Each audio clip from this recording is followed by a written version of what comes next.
L'argent fait partie intégrante de la vie humaine. Il aide les gens à satisfaire leurs besoins fondamentaux. Cependant, les attitudes à l'égard de l'argent en tant que moyen de parvenir à une fin ne sont pas toujours maintenues. Parfois, il devient une valeur importante que les gens ont incroyablement peur de perdre. Dans ce cas, on parle du développement de la peur d'être laissé pour compte sans argent. Définition du concept.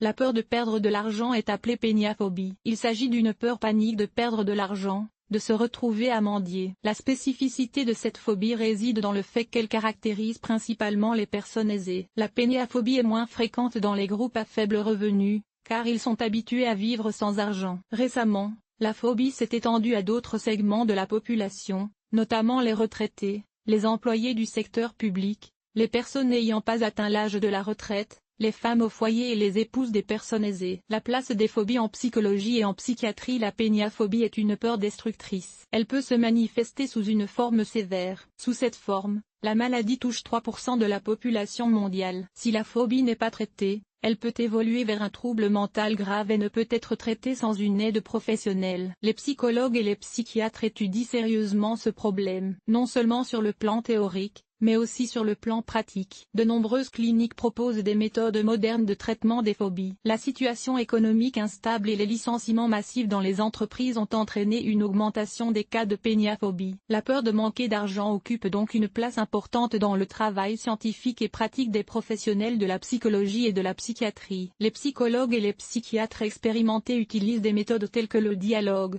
les tests et l'immersion dans des situations problématiques pour déterminer les antécédents médicaux du patient. Concept aux significations similaires. La peur de l'insécurité financière peut se manifester de différentes manières. Les peurs suivantes sont similaires au concept de péniaphobie. Phobie du crédit. Peur d'être endetté. Les personnes atteintes de cette phobie sont effrayées par le fait qu'elles doivent quelque chose à quelqu'un. C'est pourquoi elles ne prennent pas de crédit à la banque et n'occupent pas d'amis. Les phobies ont des conséquences positives, car les personnes ne se soumettent pas à l'esclavage de la dette. D'autre part, il n'y a aucun moyen d'améliorer la vie dans le moment présent. Les phobiques du crédit ont particulièrement peur des hypothèques. La peur de la crise. La crise est un phénomène qui se produit lorsque l'argent se déprécie. Les gens ont peur de perdre le montant accumulé et dépensent donc autant que possible. La peur de la pénurie d'argent. Elle caractérise les personnes qui vivent d'un chèque de paie à l'autre. Ils ont la phobie de ne pas avoir assez d'argent, même pour les biens essentiels, avant la prochaine paie. Le contraire du sens est un concept. Christophobie. Peur de l'argent, du contact physique avec eux. Peur d'attraper des infections par le biais de la législation. Les personnes sujettes à de telles phobies ont peur de toucher de l'argent. Protophobie. Peur de devenir riche. Les personnes craignent de recevoir un bon salaire et d'acquérir de grosses sommes d'argent. Elles vivent avec des restrictions financières constantes. Pourquoi avez-vous peur de perdre votre argent? La peur de perdre de l'argent est liée à un phénomène financier de crise qu'une personne a dû expérimenter personnellement. La peur de perdre de l'argent est liée à une crise financière qu'une personne a dû expérimenter personnellement, à des pertes économiques survenues dans son environnement proche. La peur apparaît particulièrement lorsque des conditions économiques instables sont observées dans le pays. Les phobies peuvent se manifester de différentes manières. Les degrés dépendent de l'importance de la somme d'argent. Par exemple, un homme d'affaires peut perdre une grosse somme d'argent en raison de l'échec de certaines affaires et donc de l'absence de demande pour ses propositions. Indépendamment du statut social, il existe plusieurs raisons pour lesquelles les gens craignent de perdre de l'argent. Confiance dans les difficultés et les souffrances futures. Les gens pensent que sans argent, ils connaîtront de graves difficultés dans la vie. Exposition à l'humiliation. Qualité personnelle non formée. Un individu ne se considère pas comme une personne s'il n'a pas une certaine somme d'argent. Il est convaincu que tout le monde reste en contact avec lui pour son bien-être financier. S'il n'y a pas d'argent, la solitude viendra. C'est très redouté. Idée fausse sur la valeur de la vie. Conviction que la seule dignité d'une personne est d'avoir un portefeuille bien garni. Le concept de bonheur n'est perçu que comme une question d'argent. Habitudes de consommation formées. Mode de vie établi dans lesquels les gens sont habitués à consommer certains produits et services. En leur absence, le sens de la vie se perd. Qui a tendance à dépenser de l'argent. Les phobies peuvent apparaître chez tout le monde. Cependant, les catégories de population suivantes sont les plus touchées par la phobie de l'argent. Les retraités. Les personnes qui ne travaillent pas, en particulier dans certains emplois. Les pensions sont leur seule source de revenus. La perte des prestations sociales entraîne l'impossibilité de subvenir aux besoins minimums. En raison de leur âge, les personnes appartenant à cette catégorie ne peuvent pas être employées. Femmes au foyer. Elles peuvent être à la disposition d'un mari, d'enfants. Elles craignent de se retrouver à tout moment sans source de revenus, surtout si le mari est une telle source. Dans de telles situations, les femmes sont obligées de chercher des moyens de se rassurer et ne les trouvent pas toujours. Par manque de volonté, d'occupation, d'âge, d'état de santé, d'interruption prolongée de l'activité professionnelle. Enfants, épouses de gens riches. Nous sommes habitués à vivre une vie magnifique, à ne rien renier. Les personnes qui ne font aucun effort pour gagner de l'argent sont particulièrement touchées. La perte de leur argent signifie le passage à un mode de vie complètement différent, qu'ils considèrent comme destructeur. Elles sont donc prêtes à répondre aux caprices des pères de leur mari. Les hommes d'affaires. Nombre d'entre eux ont consacré toute leur vie à leur propre entreprise. L'argent qu'ils gagnent est très précieux. La perte de la stabilité financière est une perte du sens de la vie. Symptôme de la peur du manque d'argent. La peur de se retrouver sans argent se manifeste par des symptômes tels que l'épargne de base. Toutes les restrictions strictes, non seulement pour soi-même mais aussi pour les membres de sa famille. Des conditions quotidiennes désastreuses. Utilisation des articles les moins chers dans la vie de tous les jours. Même avec des comptes impressionnants, ces personnes ne peuvent pas se permettre d'excès et peuvent tout économiser. Accumulation constante. Les objets inutiles sont conservés pendant des dizaines d'années, pour ne plus jamais servir.